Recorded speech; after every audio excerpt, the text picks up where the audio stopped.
Imagine if once a year there was a magical way to let go of all the things we were embarrassed about, all the hurts we inflicted and suffered, and all the resentments we built up. Imagine if once a year we could start over with a blank slate, as if we were washed completely clean of all the stuff in our lives that we did wrong and that we could really have a second chance.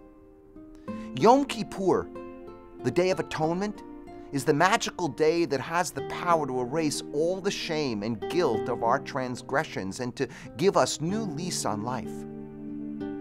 Yom Kippur assumes that our lives are amazing works of art and that we are the painters selecting the colors, the textures, the perspective, and the composition. During the year, we paint our life with how we live, and once a year, on Yom Kippur, we get to start painting all over again. But before we can start painting anew, we need to make our lives a fresh white canvas stripped of all the buildup from the year. And so on Yom Kippur, we come together and we look at the work of art that is our life and ask ourselves, what colors have we been using this past year to paint our life? Imagine magenta is the color of love for our families, and blue, the color of our ambitions at work. Then how much magenta and how much blue did we use this year to paint our life?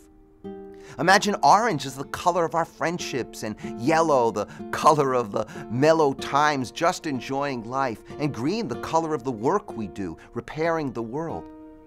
Everything we do, every word we speak, every promise we make, and every behavior colors our life.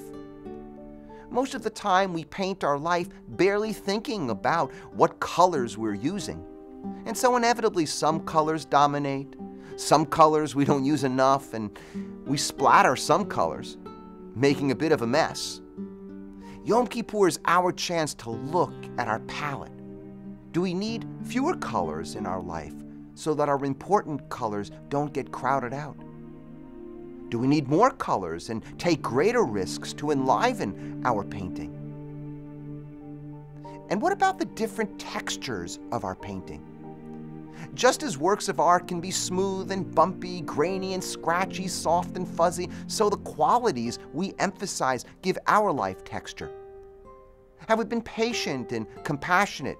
Have we been angry and envious or impulsive?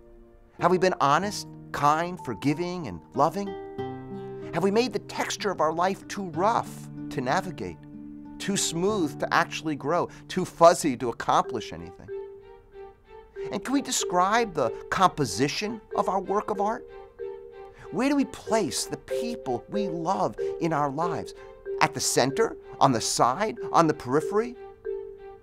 What's the direction and trajectory of our lives? How much light and how much darkness? And what about the perspective of our work of art? Are we distant or are we engaged? Are we cynical and pessimistic, or are we optimistic and hopeful? What an amazing gift Yom Kippur is, offering us the chance to be the artists of our own life. We can mix and create brand new colors, choose new textures, and alter the composition and perspective. But on Yom Kippur, there is one more mind-blowing insight. As we contemplate our lives as works of art, the most important question of all slowly rises to awareness. Who, when we're really honest with ourselves, is the true art critic of what is good art and what is junk art? Who deep in our souls is the genuine judge of the quality of the art? Whose aesthetic do we most respect? As we simply sit with this question, it slowly dawns on us that it just may be that the ultimate arbiter, the ultimate judge of our work of art is God.